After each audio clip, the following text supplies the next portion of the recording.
दोस्तों अस्सलाम वालेकुम। मैं सराकी शायर शबीर तारे महती थोड़ा भिरा मेरे नाल सही नज़ीर कटपाल साहब बैठे सही दिलबर मौलाई साहब सही MD गंगा साहब का कमाल मुहब्बत मैं इन हाज़री 2 मिनट दी जो साढ़े सबर का सौदा जे करने साकू आप बाजार च खेना साढ़े सबर का सौदा जे करने साकू आप बाजार च खेना साड़ी हिक हिक हंज कुआं जंज लिख साढ़े दर्द शुमार च घेना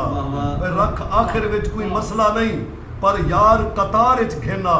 असा ताहिर तेरा तरका है सकु सोच विचार च घेना जो हालात दिहावे नहीं खमदे हालात दफाते मैं हो सा हालात दिहावे नहीं खमदे हालात दफाते मैं हो सा इवें देख अंधारे कूना डर दी रात दफाते मैं हो सा कई पुश्ता मार उसारे गन महलात दफाते मैं हो सा कुछ बंदे बुज़दिल ना होवेन कायनात दफाते मैं हो जो हाँ पुत्र सराकी धरती दा ये रंग सारा तासीर दा है मैं मरते भी नहीं मर सकदा मेरे नाम को शर्फ शबीर दा है